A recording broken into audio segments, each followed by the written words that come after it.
नमस्कार। आज हम एक ऐसे सवाल की गहराई में उतर रहे हैं जो शायद हर किसी के जहन में कभी ना कभी तो कौंधता ही है। हाँ, बिल्कुल। ये सवाल कि भाई मृत्यु के ठीक बाद, एकदम बाद होता क्या है? Exactly exactly. क्या उस पार जाने वाले को मतलब पता भी चलता है कि वो जा चुके हैं? बड़ा गहरा सवाल है। हमारे सामने ना मृत्यु के बाद का अनुभव, विज्ञान और धर्म शीर्षक वाले कुछ दस्तावेज हैं और ये दस्तावेज इसी इसी पेचीदा सवाल को टटोलने की कोशिश करते हैं। हाँ, मतलब विज्ञान के नजरिए से भी और अलग-अलग मजहब क्या कहते हैं इस पर भी। बिल्कुल। तो आज हमारी इस चर्चा का कह सकते हैं मकसद यही है कि इन स्रोतों से निकली जो खास जानकारियां हैं, जो अलग-अलग दृष्टिकोण है, उनको समझा जाए। सही। ये सवाल ऐसा है ना कि जितना निजी लगता है उतना ही यूनिवर्सल भी है। हर कोई सोचता है इसके बारे में। सही बात है। तो चलिए इन विचारों की परतें खोलते हैं जरा। इन दस्तावेजों के हिसाब से चाहे विज्ञान हो या अलग-अलग धर्म हो, सभी इस गुजरते हुए पल के बारे में, उस क्षण के बारे में कुछ न कुछ तो कहते ही हैं। क्या सच में ऐसा होता है कि मरने के कुछ लम्हों बाद भी चेतना या कह लें एक जागरूकता वो बाकी रहती है? यही सबसे बड़ा सवाल है इसमें। आइए इन स्रोतों के आधार पर इसे समझने की कोशिश करते हैं। पहले हम देखेंगे कि भाई साइंटिफिक रिसर्च, वैज्ञानिक शोध क्या इशारा करते हैं। हाँ। और फिर हिंदू, बौद्ध, ईसाई और इस्लाम धर्म की जो मान्यताएं हैं, जैसा इन दस्तावेजों में बताया गया है, उन पर भी नजर डालेंगे। बिल्कुल। ये एक ऐसा विषय है जहां अक्सर लगता है कि तर्क और आस्था बिल्कुल अलग-अलग रास्तों पर हैं। हाँ, अक्सर ऐसा ही लगता है।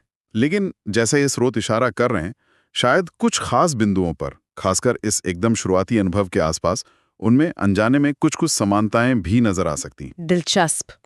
तो सबसे पहले विज्ञान की ही बात कर लेते हैं, जैसा इन दस्तावेजों में जिक्र है। अब जाहिर है विज्ञान तो आत्मा या परलोक इन सब की बात नहीं जिरता। नहीं, बिल्कुल नहीं।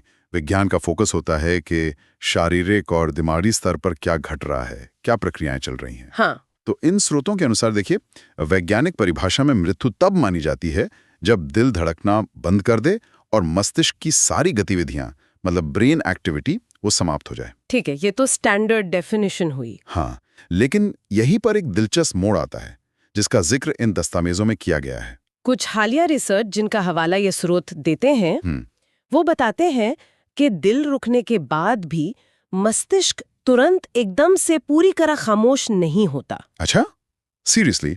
मतलब मृत्यु घोषित होने के बाद भी दिमाग में कुछ चल रहा होता है? हाँ, बिल्कुल। स्रोत यही बताते हैं कि कुछ स्टडीज में ईईजी मतलब इलेक्ट्रोएन्सेफेलोग्राम पर ऐसी तरंगें, ऐसी वेव्स रिकॉर्ड की गई हैं जो आमतौर पर तब देखी जाती हैं जब हम सचेत होते हैं या कोई गहरी याद कर रहे होते हैं। अरे! और ये एक्टिविटी कुछ सेकंड से लेकर कुछ मामलों में शायद कुछ मिनटों तक भी बनी रह सकती है।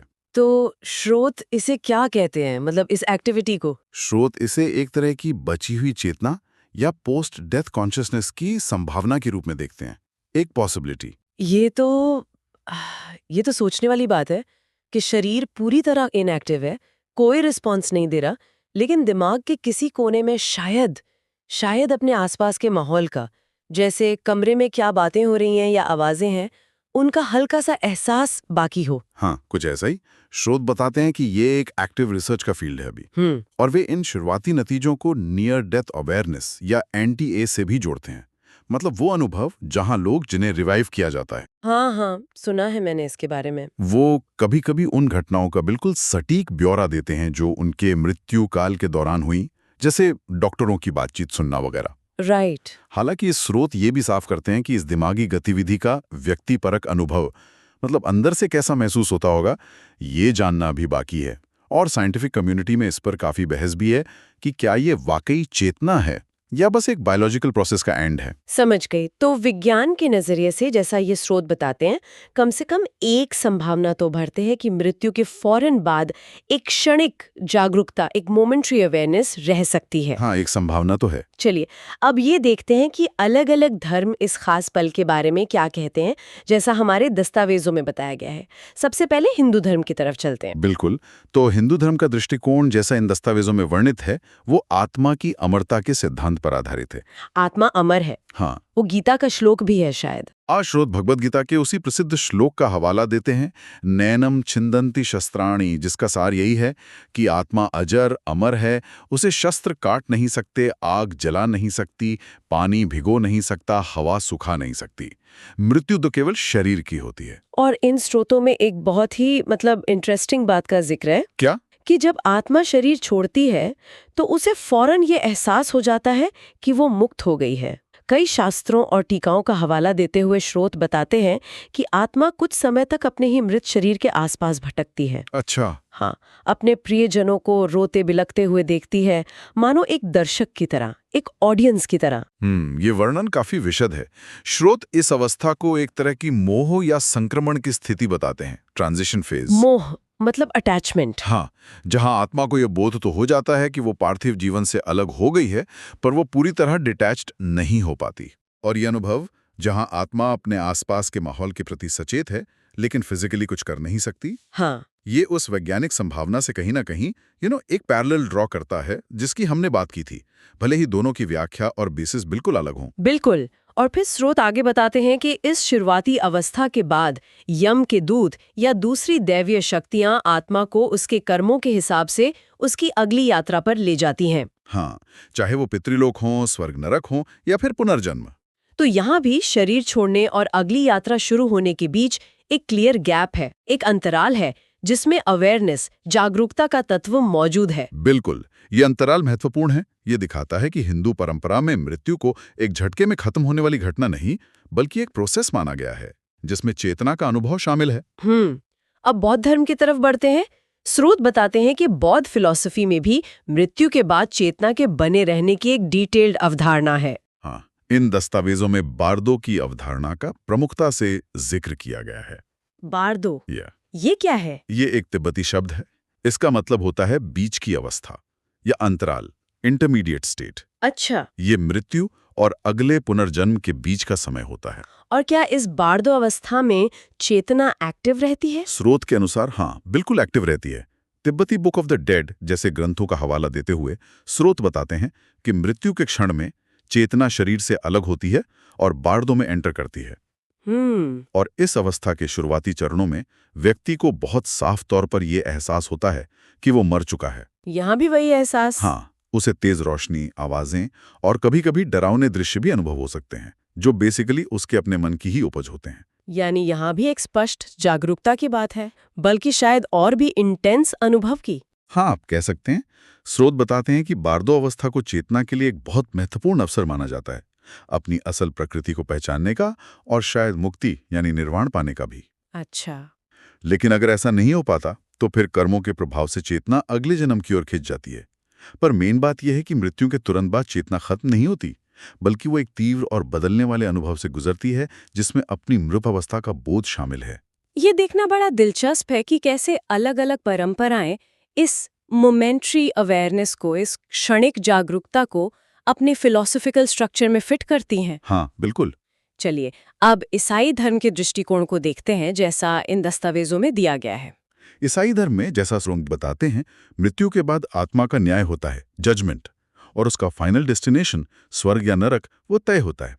लेकिन यहाँ भी मृत्यु के क्षण का जो अनुभव है उसे महत्वपूर्ण माना गया है कि मरने वाले व्यक्ति को अपने पूरे जीवन की घटनाएं, खासकर जो नैतिक रूप से महत्वपूर्ण कर्म है, वो एक पल में अपनी आंखों के सामने से गुजरते हुए दिखते हैं, फ्लैशबैक की तरह। बिल्कुल। और ये अनुभव अपने आप में ही गहन जागरूकता का सबूत है ना? हाँ, बिल्कुल। स्रोत इसे केवल घटनाओं की एक फिल्म की तरह नहीं देखते, बल्कि एक गहरे आत्ममूल्यांकन, एक सेल्फ असेसमेंट के क्षण के रूप में वर्णित करते हैं। व्यक्ति को न केवल ये एहसास होता है कि उसका दुनियावी जीवन खत्म हो गया है, बल्कि उसे अपने कर्मों के नैतिक वजन का भी उसी पल अनुभव होता है। अच्छा। तो ये भी मृत्यु के तुरंत बाद की एक सचेत अवस्था की ओर ही इशारा करता है, भले ही इसका धार्मिक महत्व बिल्कुल अलग हो। तो यहाँ भी फाइनल जजमेंट से पहले एक व्यक्तिगत, सचेत और आत्मविश्लेषणात्मक अनुभव का जिक्र मिलता है। हाँ। अब आखिर में इस्लाम की बात करते हैं। स्रोत के अनुसार इस्लाम में इस क्षण के बारे में क्या कहा गया है? इस्लाम में, जैसा कि इन दस्तावेजों में बताया गया है, मौत के समय आत्मा, जिसे रूह कहते हैं, रूह, हाँ, उसको लेने के लिए मौत का फरिश्ता हजरत अजराइल अलैहिस्सलाम आता है। स्रोत बताते हैं कि ठीक इसी क्षण व्यक्ति को अपनी मृत्यु का और दुनियावी जीवन के अंत का पूरा एहसास हो जाता है। बात है जैसे हिंदू धर्म में था। हाँ, कुछ हद तक। स्रोत कुछ इस्लामी विद्वानों और रिवायतों का हवाला देते हुए कहते हैं कि मरते हुए व्यक्ति की रूह निकलने के बाद भी कुछ समय तक अपने शरीर और आसपास के माहौल को देख सकती है, जैसे रोते हुए प्रियजनों को देखना। वो उनसे कुछ कहना चाहती है पर कह नहीं पाती। ये वर्णन हमें फिर से हिंदू मान्यताओं और कुछ हद तक उन वैज्ञानिक संभावनाओं की याद दिलाता है जहां एक निष्क्रिय शरीर के साथ एक सचेत दर्शक होने की बात है। हाँ, वो पैरेलल फिर से दिख रहा है। स्रोत कुरान की एक आयत का भी उल्लेख करते हैं, कुल्लु नफ्सिन जायक़तुल मौत। हाँ, जिसका मतलब है हर जान मौत का मजा चखेगी। सूरा आल इमरान 3.185। क्या इसका भी इस जागरूकता से कोई संबंध है, इस मजा चखने का? हाँ, स्रोत बताते हैं कि कई तफसीरें मतलब व्याख्याएं इस मजा चखने को केवल एक घटना के अंत के रूप में नहीं देखती, बल्कि एक वास्तविक अनुभव, एक एक्सपीरियंस के रूप में देखती हैं। अच्छा, यानी मृत्यु सिर्फ जीवन का रुक जाना नहीं है, बल्कि एक ऐसी अवस्था है जिसका अनुभव मरने वाले को होता है, और अनुभव में तो चेतना शामिल होती ही है। तो हमने विज्ञान के कुछ शोधों और 4 प्रमुख धर्मों हिंदू, बौद्ध, ईसाई और इस्लाम के दृष्टिकोणों पर एक नजर डाली, जैसा कि हमारे पास मौजूद इन दस्तावेजों में बताया गया है। जी, हर किसी की अपनी खास व्याख्याएं हैं, आगे क्या होता है इस पर अपनी अपनी मान्यताएं हैं, जो काफी अलग भी हैं। बिल्कुल अलग है। बात की कहानी तो सब में बहुत भिन्न है। हाँ, लेकिन जो एक कॉमन धागा, एक सामान्य सूत्र इन सभी विवरणों में, चाहे वो वैज्ञानिक हो या धार्मिक, उभरता हुआ सा लग रहा है, और स्रोत भी इसी सिमिलैरिटी को हाईलाइट करते हैं। वो है मृत्यु के तत्काल बाद के क्षणों में किसी न किसी तरह की जागरूकता या चेतना का बने रहना। हाँ, ये पॉइंट बहुत इंटरेस्टिंग है।